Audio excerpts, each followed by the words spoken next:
Remember when on Saturday mornings you used to get up early, run downstairs, pour a bowl of your favorite breakfast cereal, and tune into your favorite cartoon lineup? I do. My morning started with Inspector Gadget and ended with New Adventures of Winnie the Pooh. I would like to talk about my most memorable and favorite. Today, we start with the real Ghostbusters.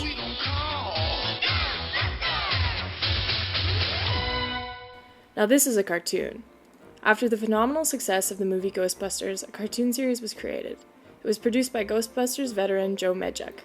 It showcased writing from the sci-fi legends such as Michael Straczynski and David Gerrold.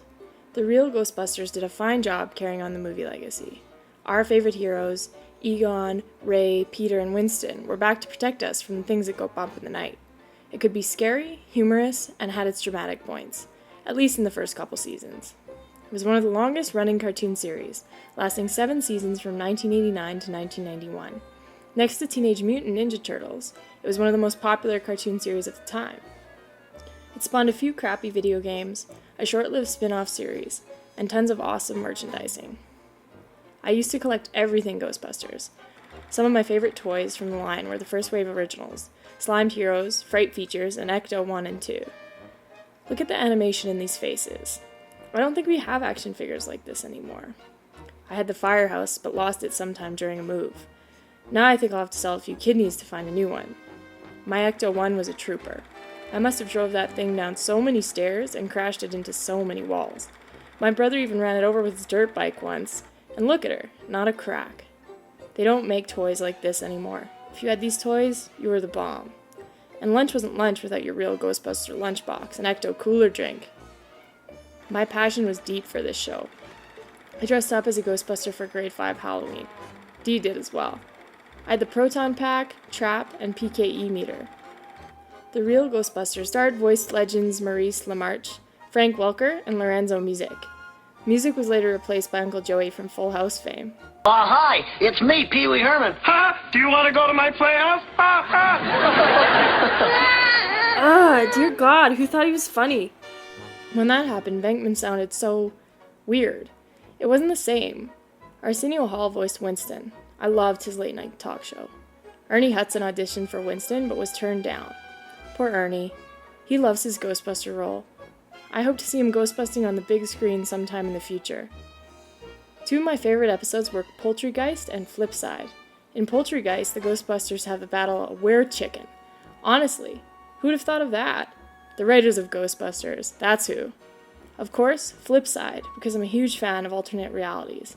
In this episode, the Ghostbusters wind up in a universe populated by ghosts and have an alternate team of People Busters. The animation seemed very Japanese-styled, partly due to Japanese animators and director, Masakazu Higuchi.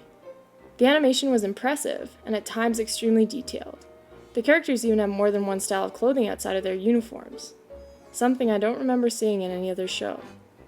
I also liked how they had episodes that explored the characters' lineage and backstory.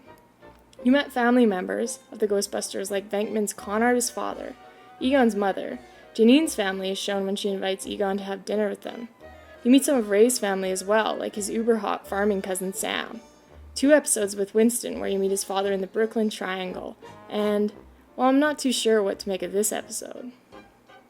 There were plenty of references to the movies. They mentioned Gozer a few times, and they even poke fun at a few of the movie lines. Are you going to stop me? Are you gods? Yo, don't you say a word. No problem, as long as you got the right people to play us. Admit it, Redford was dying to play me, right? Not exactly. Here's the cast list. Murray, Aykroyd, and Ramis? What's that, a law firm? Peck made an appearance as well. The real Ghostbusters had plenty of pop culture references, which even today don't feel outdated. What? Transporter's never done this before? Diagnosis? We're dead, Jim. Oh, no! Yo, I'm looking for an orange horse. First one I see, you get it. No, bro. You get it.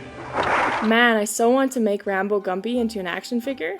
Maybe I'll cosplay him sometime. The show evolved with the release Ghostbusters 2.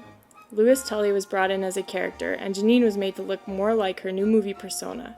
Until later on, when Janine changed again, she decides to go on a date with Egon after he saved her from a fraud fairy godmother. Janine also began to have a more active role as a Ghostbuster, which I found pretty cool.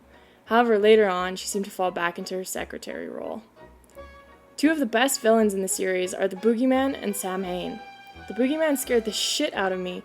I always hid behind the couch when he came on. His voice and look. He said the Boogeyman's coming! Oh, my child! The Boogeyman is here! He even had a backstory with Egon. How he tormented Egon as a child, and that this is what led him into the world of ghostbusting. Sam Hain usually popped up in the Halloween specials.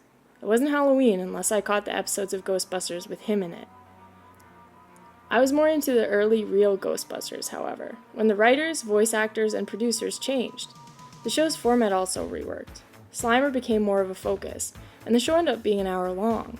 You still had your 30-minute Ghostbuster episode, but the rest was ridiculous, childish, short cartoons following a Dr. Dweeb and his pink dog Elizabeth trying to capture Slimer.